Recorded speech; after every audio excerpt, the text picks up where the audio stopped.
तर स्थानिक स्वराज्य संस्थांच्या निवडणुकांसंदर्भात आज पत्रकार परिषद असणार आहे। राज्य निवडणूक आयोगाची पत्रकार परिषद 246 नगरपालिका निवडणुकी संदर्भातला कार्यक्रम जाहीर केला जाऊ शकतो। शिवाय 42 नगरपंचायतीच्या निवडणुकी संदर्भात देखील घोषणा केली जाऊ शकते। पहिल्या टप्प्यात नगरपालिका नगरपंचायत निवडणुकांचा अंदाज वर्तवला जातोय आणि याच्या या पत्रकार परिषदेकडे अवघ्या राज्याचं आणि राजकीय पक्षांचं लक्ष लागून आहे।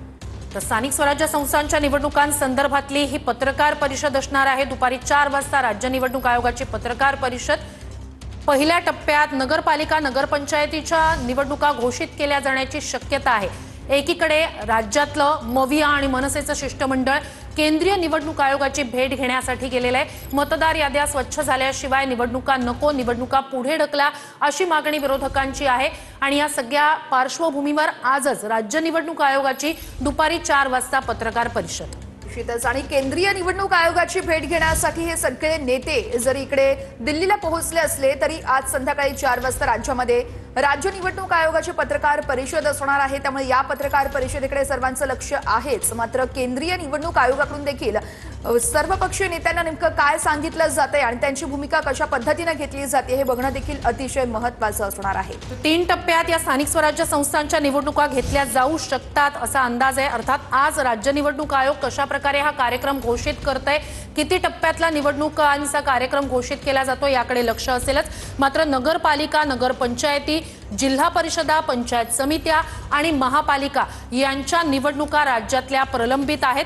आता या स्थानिक स्वराज्य संस्थांच्या निवडणुकांसंदर्भात निवडणुकांचा कार्यक्रम कशा प्रकारे किती टप्प्यांमध्ये घोषित केला जातोय हे पाहणं महत्त्वाचं असेल। 279 नगरपालिका 289 नगरपालिका यासोबतच 32 जिल्हा परिषद आणि 29 महापालिकांच्या निवडणुका आज जाहीर होण्याची शक्यता वर्तवली जाते। संध्याकाळी 4 वाजता ही पत्रकार परिषद असणार आहे आणि याच पत्रकार परिषदेकडे अवघ्या राज्याचं लक्ष आहे। सर्वोच्च न्यायालयाच्या निर्देशानुसार 31 जानेवारीपर्यंत निवडणुका होणं बंधनकारक आहे। राज्य निवडणूक आयोगाची दुपारी 4 वाजता पत्रकार परिषद आहे। राज्य निवडणूक आयोगाची पत्रकार परिषद आणि त्याचनंतर आगामी निवडणुकांमध्ये पहिल्या टप्प्यात राज्यातील 246 नगरपालिका जाहीर होण्याची शक्यता आहे। 42 नगरपंचायतींची निवडणूकही जाहीर होण्याची शक्यता आहे। 32 जिल्हा परिषदा आणि 29 महापालिकांच्या निवडणुकीचा कार्यक्रम जाहीर करण्यासंदर्भात पत्रकार परिषद।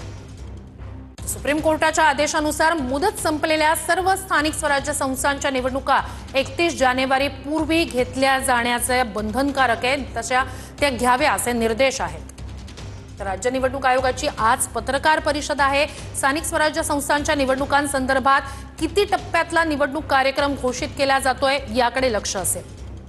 शीतल, आपण पाहतोय पत्रकार परिषद एकीकडे होणारच आहे, मात्र त्याआधीच आता विरोधकांकडून देखील पुन्हा एकदा आपली भूमिका स्पष्ट केल्याचं आपण बघू शकतो। अगदी काही वेळापूर्वी सुषमा अंधारे यांनी देखील आपल्यासोबत संवाद साधला आणि आपली या संपूर्ण पत्रकार परिषदेला विरोध आहे आणि लवकरच आपण आपली भूमिका जाहीर करू, आपली पक्षाची भूमिका जाहीर करू असं सांगितलेलं आहे। शिवाय काँग्रेसकडून देखील सचिन सावंत यांनी प्रतिक्रिया दिलेली आहे। आमचं शिष्टमंडळ हे केंद्रीय निवडणूक आयोगाला भेटण्यासाठी गेलेलं आहे, मात्र आता निवडणूक जर का जाहीर झाली तर पुढे आमची नेमकी काय भूमिका असेल ते लवकरात लवकर स्पष्ट करू असं त्यांच्याकडून देखील सांगण्यात आलंय। मोठी घडामोड, राज्यातले 9 कोटीहून अधिकचे मतदार आहेत आणि स्थानिक स्वराज्य संस्थांच्या निवडणुकांसंदर्भात आज राज्य निवडणूक आयोगाची पत्रकार परिषद दुपारी 4 वाजता पार पडणार आहे।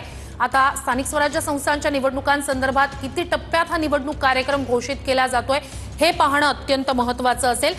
ज्या प्रलंबित स्थानिक स्वराज्य संस्थांच्या निवडणुका आहेत त्या 31 जानेवारी पूर्वी घ्या असे सुप्रीम कोर्टाचे निर्देश आहेत। त्यानुसार आता किती टप्प्यातला निवडणूक कार्यक्रम घोषित केला जातो हे पाहणं अत्यंत महत्त्वाचं असेल। निश्चितच 289